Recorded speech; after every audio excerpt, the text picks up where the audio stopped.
Info penting bagi KPM yang belum cair hari ini hingga Senin depan.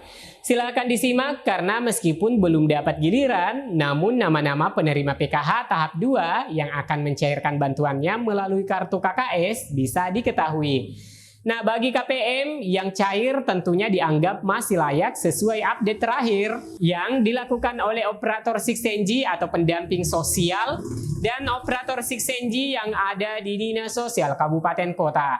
Selain KPM lama yang masih dilanjutkan kepesertaannya karena dianggap masih layak menerima, nah tentu teman-teman ingin tahu apakah di tahap kedua ini masih beruntung mendapatkan bantuan PKH. So, simak info lengkapnya hingga tuntas dan pastikan teman-teman telah subscribe dan mengaktifkan lonceng notifikasinya agar teman-teman bisa mendapatkan pemberitahuan bila mana kami mengupdate pencairan PKH dan BPNT secara real time, aktual dan mendidik. Dan jangan kemana-mana, saya Amran segera kembali setelah intro singkat berikut ini.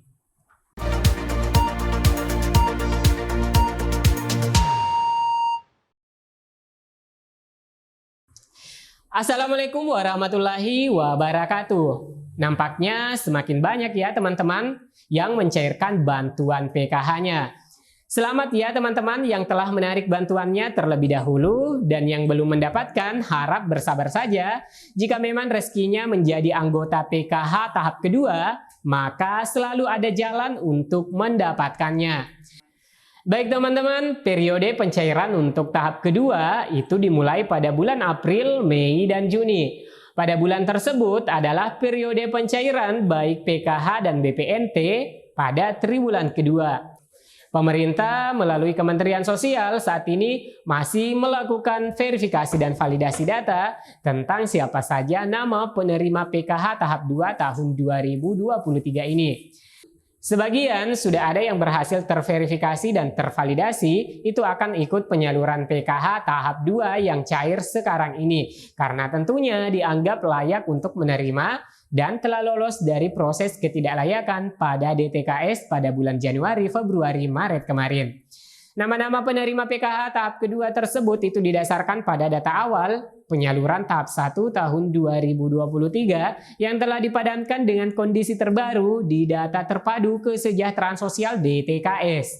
Kemungkinan nama-nama baru yang muncul sebagai penerima tahap 2 adalah merupakan perluasan penerima bila saja kuota KPM pada tahap kedua untuk memenuhi penggenapan 10 juta KPM.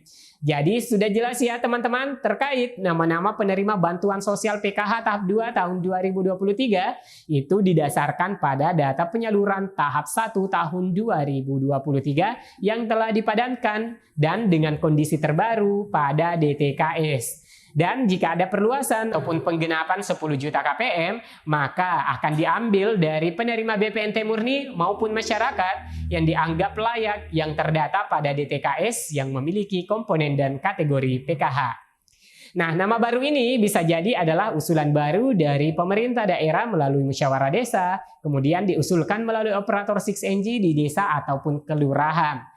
Nah, jika teman-teman adalah penerima bantuan PKH tahap 1 untuk semua termin tak terkecuali yang mulai pencairan rentang waktu bulan Maret-April tahun 2023 kemarin, maka itu menjadi dasar untuk menerima PKH tahap 2 tahun 2023 dengan ketentuan sebagai berikut. Yang pertama, nama-nama yang terdaftar pada New DTKS yang memenuhi syarat kepesertaan dan sudah valid atau terverifikasi dan tervalidasi itu merupakan warga miskin ataupun rentan miskin yang telah ditetapkan sebagai penerima bantuan sosial PKH melalui SK Penetapan Direktorat Jaminan Sosial Keluarga tentang penetapan nama-nama keluarga penerima manfaat PKH pada tahap 2 tahun 2023. Selanjutnya teman-teman, nama-nama yang muncul pada SP2D adalah merupakan data yang telah dimutakhirkan pada bulan Januari hingga Maret tahun 2023. Lalu untuk penetapan data bayar yang disesuaikan dengan jumlah komponen dan kategori sebagai syarat kepesertaan PKH, yakni tentunya memiliki komponen kesehatan, pendidikan, dan kesejahteraan sosial. Dan kategori keluarga minimal memiliki sedikitnya 1 anggota keluarga dengan kondisi sebagai berikut. Yang pertama, kriteria komponen kesehatan itu terdiri dari 2 kategori, yakni ibu hamil maksimal 2 kali kehamilan dan anak usia 0 sampai dengan 6 tahun maksimal 2 anak. Lalu yang kedua, kriteria komponen pendidikan terdiri dari anak sekolah dasar SD, madrasah ibtidaiyah, MI ataupun sederajat. Kemudian ada anak sekolah menengah pertama SMP, madrasah sanawiyah, MTS atau sederajat. Lalu di sini ada juga anak sekolah menengah atas atau SMA, madrasah aliyah atau sederajat. Dan juga anak usia 6 sampai dengan 21 tahun yang belum menyelesaikan wajib belajar 12 tahun. Yang ketiga, kriteria komponen kesejahteraan sosial itu terdiri dari lanjut usia mulai 60 tahun ke atas maksimal 1 orang dan berada dalam keluarga. Lalu ada penyandang disabilitas yang diutamakan penyandang disabilitas berat maksimal 1 orang dan berada dalam keluarga. Selanjutnya teman-teman, kita ke poin ketiga. Nama-nama penerima PKH tahap 2 tahun 2023 adalah nama-nama yang telah menerima bantuan sosial PKH pada tahap 1 2023 dan telah melalui proses verifikasi kelayakan pada Siksenji. Nah, peserta PKH yang dianggap layak jika kondisinya sebagai berikut. Yang pertama, itu bukan sebagai PNS atau memiliki anggota keluarga PNS dalam kartu keluarganya. Lalu yang kedua, bukan sebagai TNI Polri atau memiliki anggota keluarga TNI Polri dalam kartu keluarganya. Dan yang ketiga, bukan pensiunan PNS TNI Polri. Yang keempat, tidak berstatus sebagai guru dan dosen. Yang kelima, belum sejahtera atau tergolong dari masyarakat yang kurang mampu. Lalu yang keenam, tidak keluar wilayah. Yang ketujuh, masih memiliki komponen kesehatan, pendidikan maupun kesejahteraan sosial. Nah, peserta PKH harus memiliki sedikitnya 1 kategori di salah satu komponen, baik itu komponen kesehatan, komponen pendidikan, dan komponen kesejahteraan sosial. Jika teman-teman belum mengetahui apa saja sih kategori yang ada di setiap komponennya, silahkan simak baik-baik. Yang pertama adalah komponen kesehatan bagi balita adalah yang terdaftar pada DTKS dan komponen ibu hamil adalah yang sudah terupdate datanya pada aplikasi Siksenji. Untuk tahap kedua, nominal bantuan PKH setiap kategorinya atau per tahapnya dan per tahunnya yakni sebagai berikut.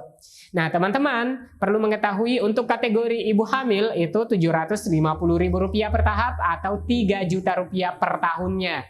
Kemudian untuk kategori balita usia 0 sampai 6 tahun itu mendapatkan Rp750.000 per tahap atau Rp3 juta per tahun. Kemudian untuk kategori anak sekolah jenjang SMA mendapatkan Rp500.000 per tahap atau Rp2 juta per tahunnya. Kemudian kategori anak sekolah jenjang SMP mendapatkan Rp375.000 per tahap atau Rp1,5 juta per tahunnya. Sedangkan untuk kategori anak sekolah jenjang SD mendapatkan Rp225.000 per tahap atau Rp1 juta per tahunnya. Sedangkan kategori penyandang disabilitas berat itu mendapatkan Rp600.000 per tahap atau Rp2,4 juta per tahunnya. Lalu untuk kategori lanjut usia atau lansia di atas 60 tahun itu mendapatkan Rp600.000 per tahapnya atau Rp2,4 juta per tahunnya. Nah, di sini teman-teman untuk mengetahui apakah teman-teman masuk sebagai penerima PKH pada tahap 2 tahun 2023 ini cukup mudah mengeceknya ya teman-teman, yaitu melalui laman cekbansos.kemensos.go.id. Nah, adapun tata cara berikut cara cek penerima bantuan sosial program Keluarga Harapan PKH. Yang pertama, buka laman cekbansos.kemensos.go.id di browser pakai HP. Lalu yang kedua, masukkan nama wilayah sesuai KTP dari tingkat provinsi hingga desa kelurahan. Yang ketiga, masukkan nama lengkap sesuai KTP. Lalu yang keempat, masukkan CAPTCHA berupa kode huruf unik. Yang kelima, pilih tombol cari data. Lalu yang keenam, kemudian hasil pencarian ini akan muncul. Nah, semoga teman-teman yang menonton video kali ini termasuk dalam daftar nama penerima program Keluarga Harapan PKH untuk tahap kedua 2023. Amin ya rabbal alamin. Baik teman-teman, demikian yang bisa kami sajikan dan semoga saja berita ini bermanfaat. Jika ada pertanyaan, silahkan diketikkan dalam kolom komentar di bawah video. Berikan like atau dislike untuk menanggapi beritanya. Dan yang belum berlangganan berita ini jangan ragu untuk subscribe dan mengaktifkan lonceng notifikasinya. Dan saya Amran, sampai jumpa di video selanjutnya. Wassalamualaikum warahmatullahi wabarakatuh.